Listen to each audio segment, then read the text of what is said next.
وأضاء للدنيا طريقا مشرقا وهدى من الرحمن يهدينا به للصالحات وللمكارم والتقى. السلام علیکم ورحمۃ اللہ وبرکاتہ. بسم اللہ الرحمن الرحیم. الحمد للہ رب العالمین وأصلی وأسلم على خیر المرسلین. اما بعد. رب اشرح لی صدری ویسر لی امری واحلل عقدۃ من لسانی یفقہوا قولی. شروع کرتی ہوں اللہ کے نام سے جو بڑا مہربان نہایت رحم کرنے والا ہے. انشاءاللہ آج کے درس نمبر 219 میں سورۃ الکہف آیت نمبر 77 سے آیت نمبر 78 تک کی شرح اور ترجمہ سماعت فرمائیں گے. تو شروع کرتے ہیں. اعوذ باللہ من الشیطان الرجیم. فانطلقا حتی إذا أتيا أهل قرية استطعما أهلها فأبوا أن يضيفوهما فوجدا فيها جدارا يريد أن ينقض فأقامه قال لو شئت اتخذت علیہ اجرا. کلمت فانطلقا میں یہاں الف ہے لیکن یہ حمزۃ وصل ہے، لہذا ہم حمزہ کو ظاہر نہیں کریں گے. فا کے بعد حرف النون کو پڑھیں گے کیونکہ یہ نون ساکن ہے، اور اس کے بعد حرف الطا ہے. طا حروف الاخفاء میں سے ہے اور اخفاء کا معنی ہے چھپا دینا، تو ہم نون ساکن کو چھپاتے ہوئے اور غنہ کے ساتھ یہ حکم کو ادا کریں گے. کیونکہ غنہ اپنے اگلے والے حرف کا حکم لیتا ہے تفخیم میں اور ترقیق میں، تو طا کا حکم ہے تفخیم، لہذا ہمیں غنہ کو بھاری آواز میں ادا کرنا ہے اور ہمیں حرف الطا کو بھی موٹی آواز میں پڑھنا ہے. فانطلقا.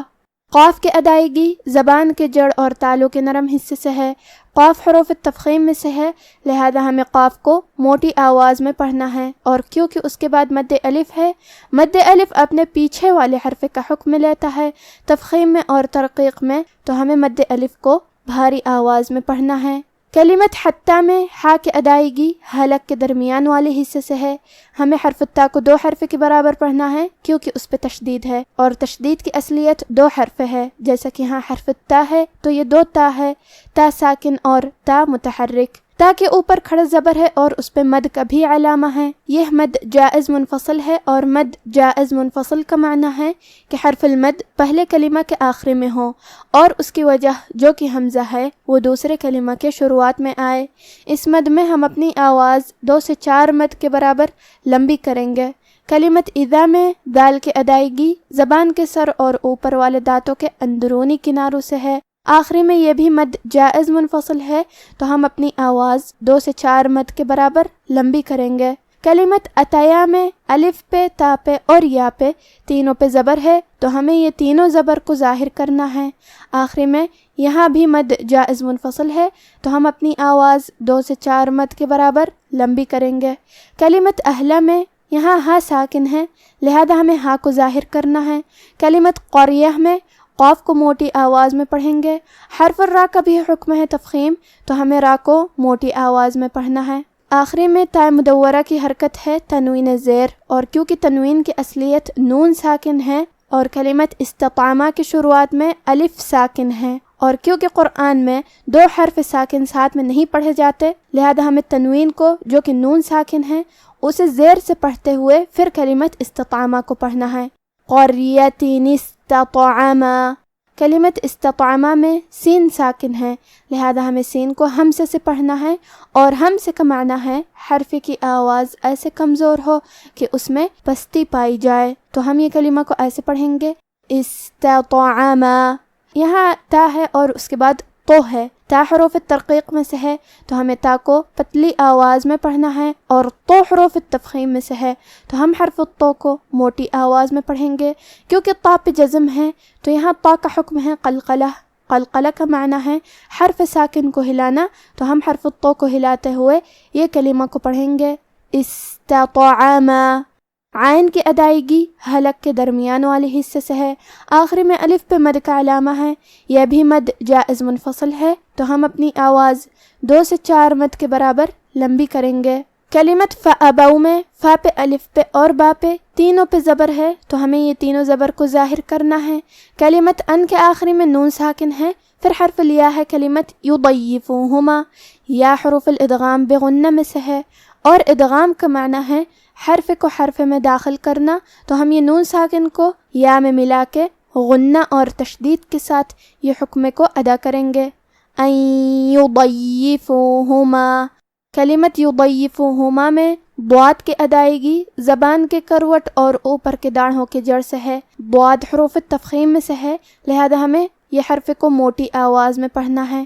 یا کو 2 حرف کے برابر پڑھیں گے کیونکہ اس پہ تشدید ہے، اور کیونکہ تشدید زیر کا ہے تو ہمیں زیر کو ظاہر کرنا ہے۔ کلمت فوجدہ میں فا پہ واو پہ جیم پہ اور دال پہ چاروں پہ زبر ہے، تو ہم یہ چاروں زبر کو برابر سے ادا کریں گے۔ کلمت جدارن کے آخری میں را پہ تنوین زبر ہے، پھر حرف لیا ہے کلمت یریدو، یہاں بھی حکم ہے ادغام بغنہ، تو ہم یہ حکم کو غنہ اور تشدید کے ساتھ ادا کریں گے۔ جدارن یریدو، کلمت یریدو میں کیونکہ را کے نیچے زیر ہے تو یہاں را کا حکم ہے ترقیق، ہمیں حرف را کو پتلی آواز میں پڑھنا ہے۔ کلمت ان ینقض، یہاں بھی حکم ہے ادغام بغنہ، تو ہم یہ حکم کو غنہ اور تشدید کے ساتھ ادا کریں گے۔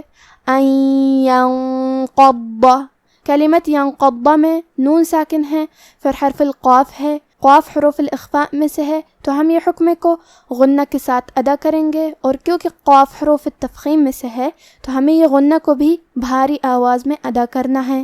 ینقض، قاف کو اور حرف الضاد کو دونوں کو تفخیم سے مطلب موٹی آواز میں پڑھیں گے، اور حرف الضاد کو 2 حرف کے برابر پڑھیں گے کیونکہ اس پہ تشدید ہے۔ کلمت فاقامہ میں قاف کو اور اس کے بعد مد الف کو تفخیم سے پڑھنا ہے، آخری میں حرف الہا ہے، اگر ہم یہ کلمہ پہ رکتے ہیں تو ہا پہ جزم سے رکیں گے، لیکن یہ کلمہ کو پوری آیت کے ساتھ ملا کے پڑھے تو ہا پہ الٹا پیش ہے، تو یہاں حکم ہے مد صلہ صغرا، ہم اپنی آواز 2 مد کے برابر لمبی کریں گے۔ فَأَقَامَهُ قَالَ، کلمت شئت میں یہاں حمزہ ہے، لہذا ہمیں حمزہ کو ظاہر کرنا ہے۔ کلمت لَاتَّخَذْتَ میں تا کو 2 حرف کے برابر پڑھیں گے کیونکہ اس پہ تشدید ہے۔ خا کی ادائیگی حلق کے اوپر والے حصے سے ہے، خا حروف تفخیم میں سے ہے، تو ہمیں خا کو موٹی آواز میں پڑھنا ہے۔ کلمت اجرا میں جیم پہ جزم ہے، تو کیونکہ جیم بھی حروف القلقلہ میں سے ہے تو ہم یہ حرف کو ہلاتے ہوئے یہ کلمہ کو پڑھیں گے۔ اجرا، آخری میں را پہ تنوین زبر ہے، ہم یہ کلمہ پہ رکیں گے تو تنوین زبر پہ مد الف سے رکیں گے، تو کیونکہ حرف را کا حکم ہے تفخیم، لہذا ہمیں را کو اور اس کے بعد مد الف کو دونوں کو بھاری آواز میں پڑھنا ہے۔ اجرا، فانطلقا حتی اذا اتیا اہل قریۃ استطعما اہلها فأبوا أن يضيفوهما فوجدا فيها جدارا يريد أن ينقض فأقامه قال لو شئت لاتخذت عليه أجرا قال هذا فراق بيني وبينك سأنبئك بتأويل ما لم تستطع عليه صبرا۔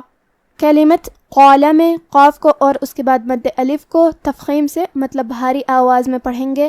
کلمت فراقو میں حرف را کو موٹی آواز میں پڑھیں گے۔ کلمت بینکا میں نون کے نیچے زیر ہے تو ہمیں نون کو زیر سے پڑھنا ہے۔ کلمت سأنبئک میں با کی تشدید کو ظاہر کریں گے اور اسے 2 حرف کے برابر پڑھیں گے۔ حمزہ پہ پیش ہے تو ہمیں پیش کو ظاہر کرنا ہے۔ کلمت بتأویل کے آخری میں لام کے نیچے زیر ہے تو ہم زیر کو ظاہر کریں گے۔ کلمت تستطع میں آخری میں حرف العین ہے اور اس کے بعد عین ہے کلمت علیہ، یہاں حکم ہے ادغام، مطلب ہم پہلے عین کو دوسرے عین میں ملا کے ایک ہی عین اور تشدید کے ساتھ پڑھیں گے۔ تستطع علیہ۔ کلمت صبرا میں صاد حروف التفخیم میں سے ہے، لہذا ہمیں صاد کو بھاری آواز میں پڑھنا ہے۔ با پہ جزم ہے تو کیونکہ با بھی حروف القلقلہ میں سے ہے تو ہم یہ حرف کو ہلاتے ہوئے یہ کلمہ کو پڑھیں گے۔ آخری میں را پہ تنوین زبر ہے، ہم یہ کلمہ پہ رکیں گے تو تنوین زبر پہ مد الف سے رکیں گے۔ قال هذا فراق بيني وبينك سأنبئك بتأويل ما لم تستطع عليه صبرا۔ اب آپ ان آیتوں کی تلاوت تجوید کے ساتھ سماعت فرمائیں۔ اعوذ باللہ من الشیطان الرجیم فانطلقا حتى إذا أتيا أهل قرية استطعما أهلها فأبوا أن يضيفوهما فوجدا فيها جدارا يريد أن ينقض فأقامه قال لو شئت لاتخذت عليه أجرا قال هذا فراق بيني وبينك سأنبئك بتأويل ما لم تستطع عليه صبرا۔ پھر دونوں چلے یہاں تک کہ گاؤں والوں کے پاس پہنچے اور ان سے کھانا طلب کیا۔ انہوں نے ان کی ضیافت کرنے سے انکار کیا۔ پھر انہوں نے وہاں ایک دیوار دیکھی جو گرا چاہتی تھی تو خضر نے اس کو سیدھا کر دیا۔ موسیٰ نے کہا کہ اگر آپ چاہتے تو ان سے اس کا معاوضہ لے لیتے تاکہ کھانے کا کام چلتا۔ خضر نے کہا کہ اب مجھ میں اور تم میں علیحدگی، مگر جن باتوں پر تم صبر نہ کر سکے میں ان کا تمہیں بھید بتائے دیتا ہوں۔ آج کا ہمارا درس یہیں ختم ہوتا ہے۔ وما توفیقی الا باللہ، والسلام علیکم ورحمۃ اللہ۔